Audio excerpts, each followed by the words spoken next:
Sally, we read a lot about downsizing, about companies resizing, reskilling.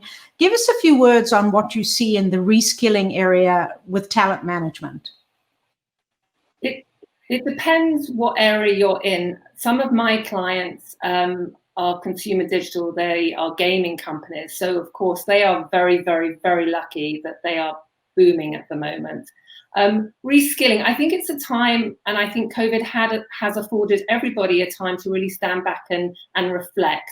There's opportunities out there. It's just pivoting. And in Kirsten's world, private equity, you have to be nimble and pivot and react to consumer needs. It's exactly the same in my world as well. You just have to be very realistic about what you can do.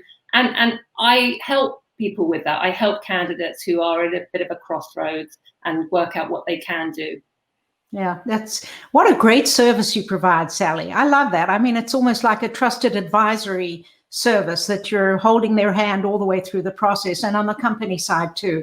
So there's another question which is coming in fast and furious. It's CEO from James. I know who he is, and that's my son, and I'm so glad that he was watching the show, because I do tell him that he should do that, and now he did. Any tips on interviewing? He's running a very successful company, which is his fourth company. I'm his mom, I have to say that. And he wants to know any tips on interviewing both sides of the table in a Zoom-only world where you're not meeting candidates in person.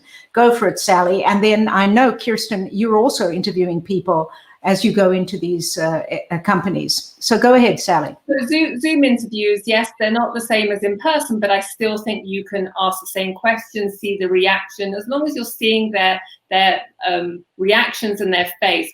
One of my clients actually got to a point where they loved the candidate, and they had a dinner over Zoom. It can be done, not the same in person, but they managed to have a meal and just talk about non-work things to get to know the candidate, and the candidate gets to know the company better. Interesting. And what about you, Kirsten? Have you had some tips for James and others who are hiring? Yeah, I agree with Sally, and also to what she said earlier about you can sometimes see how people are more authentic in the Zoom environments. So you can get a better sense of who they are.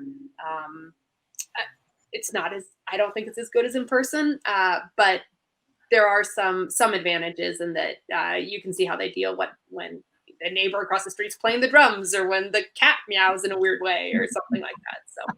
So yeah, that's true. There certainly is a much more intimate look at people's dealing with stress.